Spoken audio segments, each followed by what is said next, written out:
If you've clicked on this video, you're likely experiencing that frustrating plateau where it feels like an invisible barrier is holding you back from achieving those mind-blowing speeds on the guitar. That's why I'm creating this straight to the point, no filler or killer video, just pure actionable content. I'll be breaking down the 3 most common obstacles that hold some of our students back from reaching their true speed potential. So let's jump right into the first and most crucial factor, which is something that many guitarists overlook, and that is relaxation. Simply as through my extensive experience teaching and analyzing hundreds of guitar players at various skill levels, I've made an interesting observation. The players who truly achieve those jaw-dropping speeds aren't necessarily the ones with the most practice hours. They're the ones who've mastered the art of staying completely relaxed while playing at high tempos. And to illustrate this point better, simply compare these 2 scenarios. And now relaxed. Not only it sounds much better, but I'm also able to achieve much faster tempos with seemingly less effort. This is why I consider relaxation to be the foundation of everything else we're going to discuss today. It doesn't matter what picking technique you prefer or how you hold your pick, maintaining a state of relaxation is absolutely fundamental to achieving those higher speeds you're aiming for. The only caveat to this is when players are relaxed, but they sway their wrists to the sides rather than the simple up and down. Which brings us to the next point, and that is wrist movement. While there are many ways how to hold the pick and move your wrist, there are only 3 movements that the wrist can do. The first is in and out, which isn't any good for guitar playing. That's why we get left with 2 movements only, swaying to the sides, the rotating movement, or simple up and down. That's why I want you to find the answer for yourself using this exercise.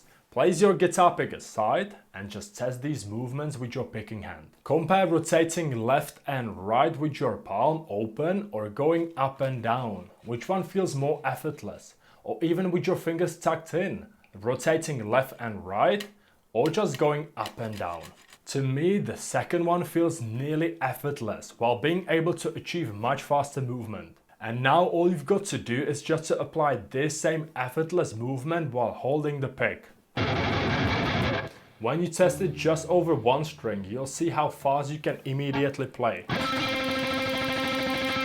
Then all that playing fast really is just replicating this motion on other strings, switching either on downstroke or upstroke, which you can learn in this video somewhere around here. And the final and often overlooked aspect is pick angle. And this one varies from person to person, as we all have different hands, but mainly I've seen many players achieving insane speeds while using both of these 2 angles.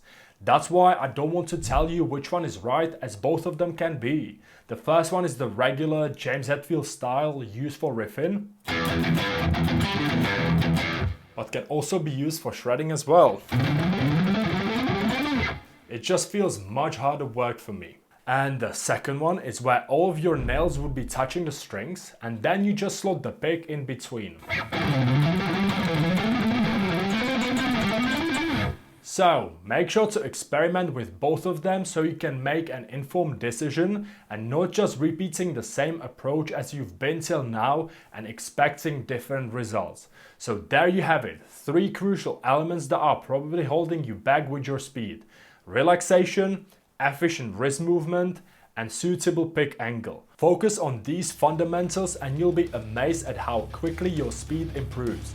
And if there are even more things you want to master on the guitar but currently getting overwhelmed and just wish you could have the structure in place that covers all of the important aspects of modern guitar playing, then check out the link in the description. Don't worry, there is no webinar, free training, none of that. It's just a video of me telling you how I can help you to get there. Don't worry, I'm not planning on sitting here and telling you how amazing that program is. You can check that for yourself in your own time if you feel like you want to. Either way, I want to thank you so much for being here. You're the pure reason why I make these videos. So if you're still here at the end of this video, then drop a comment below so I know who the real G's are. And if you decide to support this channel by subscribing to it, then that would really make my day. And I would just love you for the support you're giving me. So thank you so much for doing that if you want to.